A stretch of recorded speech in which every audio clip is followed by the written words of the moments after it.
So, you've just finished recording vocals and now it's time to mix them. Easy. We just need some mixing plugins. Shouldn't be too expensive, right? Oh no, oh god,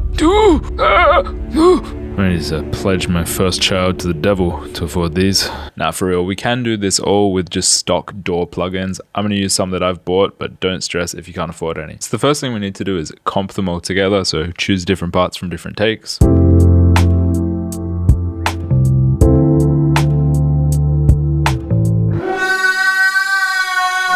Turns out this one take I did was pretty good, so now we need to pitch correct it. I use Melodyne for this, so I'm gonna need to edit this pretty heavily to get it sounding good. I don't wanna feel like I'm not moving. Obviously I'm just playing around here. Pitch correction is somewhat a fine art, but you kind of get a feel for it. I've made other videos about this. Once we've hand pitch corrected the vocals, now we can add other effects, maybe auto-tune if we want that sound.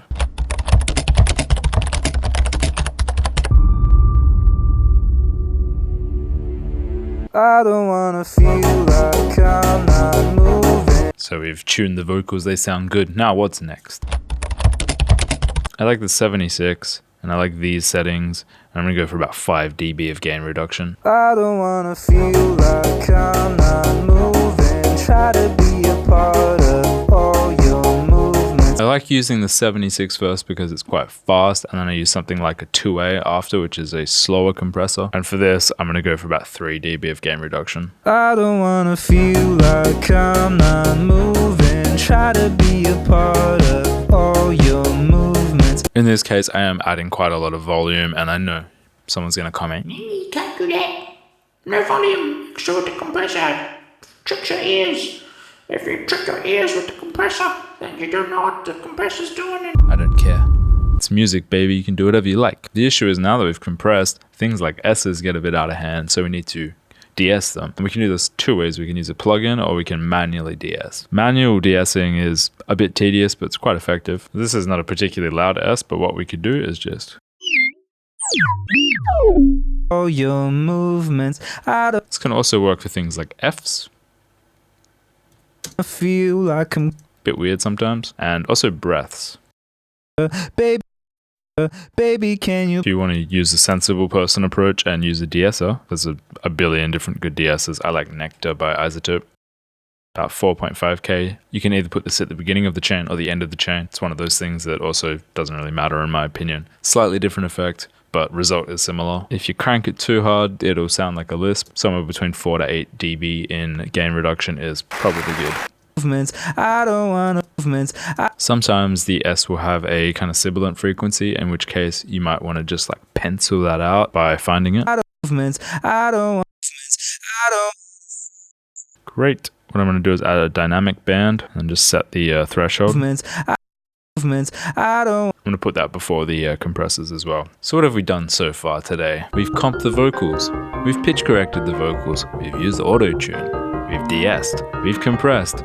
What's next? Probably just some EQ. Let's add another instance of Pro Q. Movements. I don't wanna feel like I'm going under. Baby, can you pull me, love me? Try to be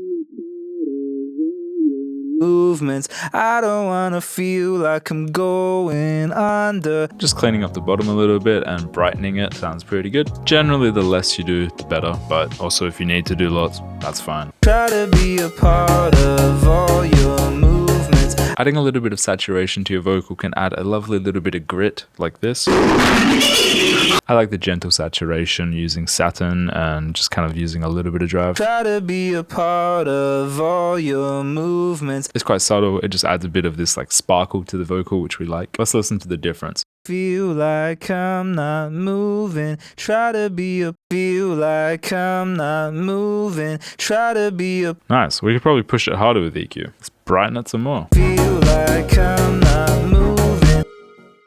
Feel like I'm not moving. Let's use Reverb, which I've made an FX send for this, using Valhalla Vintage Verb. Feel like I'm not moving. That sounds good. And then I'm also going to use Valhalla Delay for a delay. Feel like I'm not moving. These just put it in a nice little space. How beautiful. Feel like I'm not moving. Try to be a Just make sure with your reverbs and delays that if there's muddy frequencies like below 500, sometimes you want to just make sure they're not too overpowering. It can get a bit messy. Feel like I'm not moving. And there you have it. That's how to mix vocals. I will say mixing vocals is quite a dynamic process. There's lots of changing. There's lots of bits and bobs that you're moving around. This vocal, if I was mixing the whole song, will probably sound different at the end because you're constantly making decisions about what you want it to sound like, essentially. And when you change the balance of other instruments, that might change the balance of the vocal. You might need it brighter or darker, louder or softer, etc. Like and subscribe for more.